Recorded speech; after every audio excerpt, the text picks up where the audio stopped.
Hello, welcome to George and Ariana, and today I will be unboxing and trying out the Uniti alcohol marker sets. Alcohol markers are a type of marker that is similar to water-based ones, except it has an alcohol base, so it's more expensive, but unlike water-based markers, you are able to layer it and blend it without damaging the paper, but they do bleed a lot.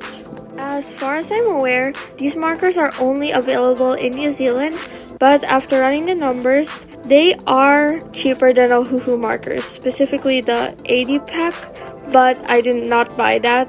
That specific one has a brush tip.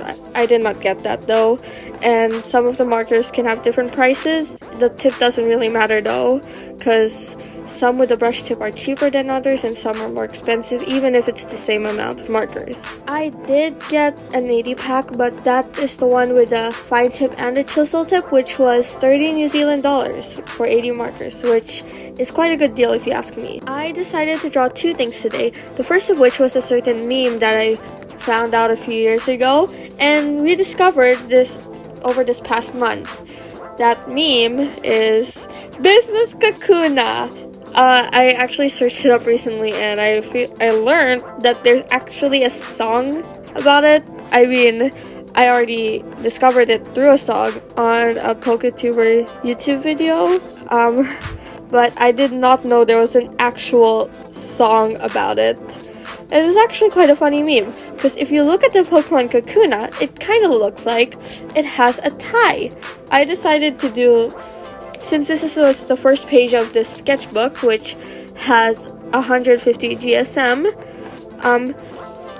it's the first page, so I decided to do a little welcome banner on it. And this drawing has normal Kakuna and shiny Kakuna, except they are in business suits and they're having tea together. I forgot to color the tea in the video though. But yeah, that's what I decided to draw. And I decided to actually add some line art also. So yeah, this isn't actually my first time using alcohol markers. I actually bought the 80 pack after buying a portrait pack, which was like 11 something dollars. And for some reason, the alcohol markers, same brand, same amount of pieces, different pack, $8 for some reason. But yeah, I actually drew it with some Genshin characters. I was redrawing some manga panels from the Genshin manga. Specifically, I was drawing Kale and Amber. And since I only had the 6-pack, I used a mix of alcohol markers and color pencils. But this is my first time doing it full alcohol marker, with the only thing that's not alcohol marker is the line art, because I would erase the sketch underneath, obviously. The sketch, it's kind of janked, especially at the tables. I guess I wasn't really paying attention when I drew it. But yeah, anyways, now we are on to the first coloring, I believe. So first, I had to erase the sketch, obviously, and I also had to choose what colors I would use. So I looked at the color swatch sheet that I made, because it didn't come with one, and I wrote down lightly in pencil which colors I would use for each Kakuna and for their clothes and ties, because ties are a really important part of Business Kakuna. Anyway, so once I had chosen the color, it's time to move on to the coloring. I decided to do the eyes first, and I tried to do the highlight, like the gray highlight underneath. It did not really work. For the white of the tie and of the shiny Kakuna and the white collar of the both Kakunas, I used the colorless blender quite a lot, along with the lightest shades of gray I don't think it was light enough, but it works.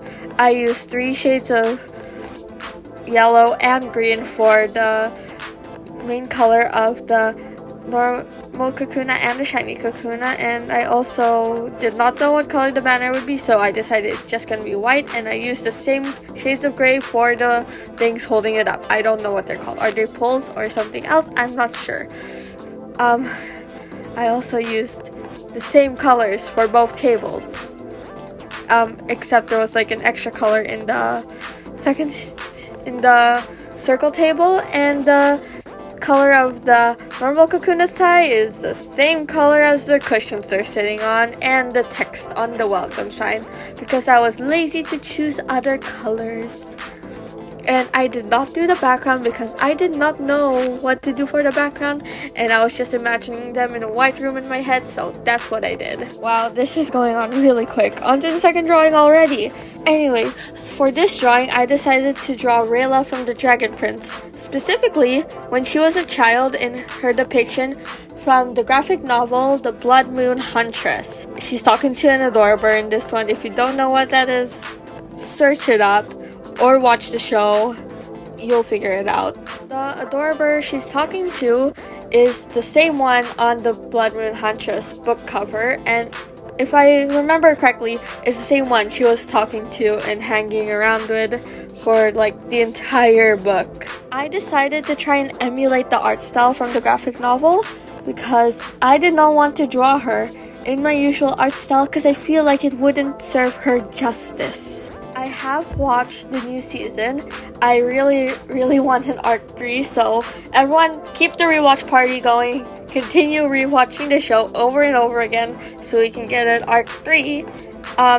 I don't remember when I started watching the show, but I do know it was still when the first arc was going on, so in between seasons 1 to 3. And oh my goodness, the amount of Avatar The Last Airbender references are insane, because if you didn't know, one of the co-directors of the show is actually one of the creators of Avatar The Last Airbender. And also, as far as I know, there are 2 voice actors who are in the main cast of Avatar The Last Airbender who are also in the main cast of Dragon Prince. The first voice actor is Sokka's voice actor, who also happens to voice one of the main characters called Callum. And spoiler alert, Zuko's voice actor voices Zim in the last episode. As for my favorite episode of the series so far, if you haven't watched season 7, skip forward. It is the episode where the Moonshadow kids tell Rayla that Callum wants 10 babies. I know it's just a filler episode, but I think it's cute and funny. Anyways, I think I'm gonna start talking about the drawing again instead of just blabbling again like I always do. So I think I did relatively well emulating the art style of the Dragon Prince graphic novel. It definitely isn't the best, but I think it was kind of good. I was having a bit of trouble with the nose because I'm not used to drawing noses like that, and it's kind of not my strong point, so yeah. And the mouth was also a bit of a problem, but I think I did kind of good. The adorbor was kind of hard to figure out where to do the fluff, but yeah. And speaking of adorbers, if you remember, spoiler alert for season 3 if you haven't watched that, do you remember that scene where Claudia finds an adorbor and captures it? It makes you wonder what she did with it. Did she use it for dark magic, or did the glass break in the war, or what happened to it? I am really curious what happened to that little adorbor. It must be so sad being separated from its friends. I hope she didn't use it for dark magic and that it was able to return home. And actually, on that note about Claudia, after reading the Puzzle House graphic novel, yeah, everything that happens to the graphic novels 100% canon. And I feel like that discrepancy in the dream thing, the one that stars Ezra and Callum, that graphic novel, I feel like the only reason Ezra looks a bit older and Callum looks a bit younger, I think it's because Callum, he hasn't had his growth spurt yet, and he would be getting that soon, and that's why the height difference and stuff. So yeah, I think that is 100% canon, and you can actually see the gift that the kids gave them in the show. I don't remember what season or what scene, but I definitely remember seeing it in the show somewhere. Back to the drawing now. I feel like the proportions may have been a bit off, but then again, I am not too sure how proportions work in this art style. So yeah. I went through the same process for choosing the colors as I did with the Kakuna drawing, erasing and then writing down which colors I want. I did not really know how to handle her face marking, so guess who decided to do that first?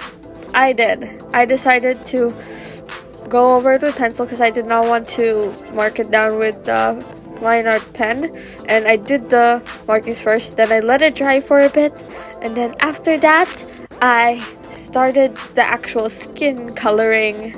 So for the skin coloring, I used a mix of one of the pink markers from the portrait set, not the main set that I bought, mixed with the colorless blender. I used this method for the blush, and I copied it from this art YouTuber called Love to Draw Manga on one of her Ahuhu marker videos. So after I let the ink from the blush and the colorless blender dry, I went over it with a light purple for the shadows, which I would later go over with the skin color.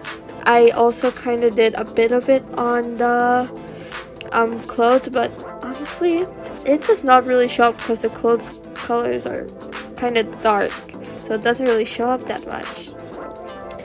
I shouldn't do that again. Anyway, after the sleeves, I went straight to doing the rest of the skin, and I have no idea which color I used, but I remember I used the lightest shade of lightest skin tone that is from the 80 pack, not the portrait pack, and it actually showed up different while I was doing it, and so I redid it on the sweatsheet just to make sure it still looked different, but after it dried, it looked exactly the same as on the swatch part.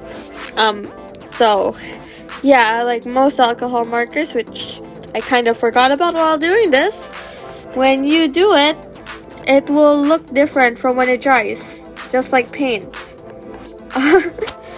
But yeah, the chisel nib isn't too good, but that's probably because I have no idea how to use it properly at all. I'm not familiar with using chisel nib.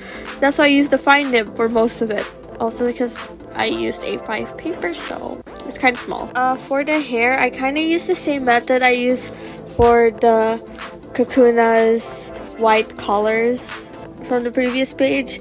I used the exact same shades of gray, and I used the exact same colorless blender. It did not show up that well in some parts, but honestly, I'm not that experienced with markers. It kind of shows up kind of dark, but that's kind of how I shade white hair. You should see the Farina I drew on my iPad.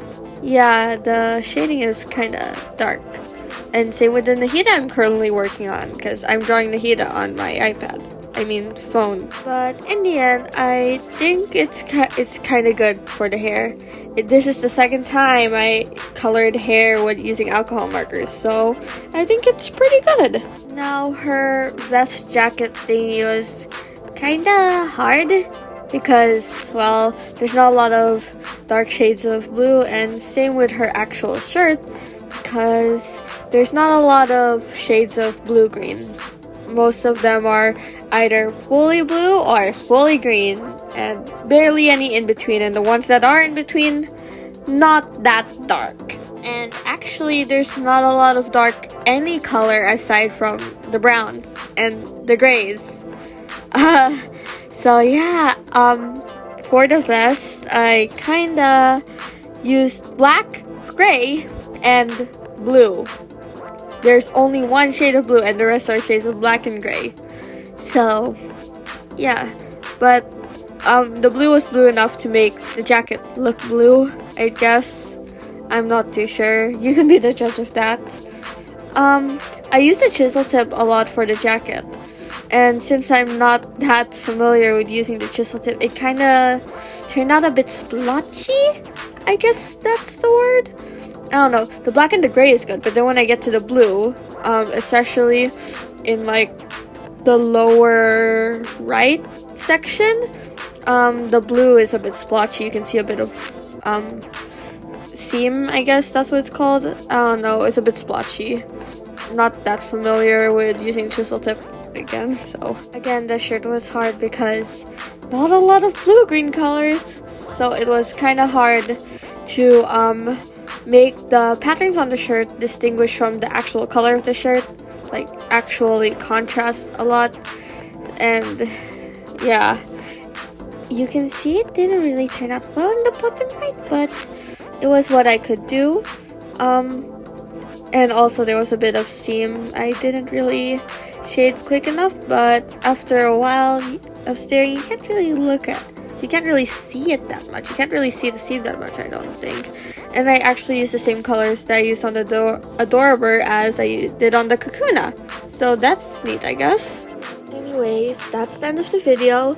I hope I can make more content like this again, and I hope to see you guys soon. Bye!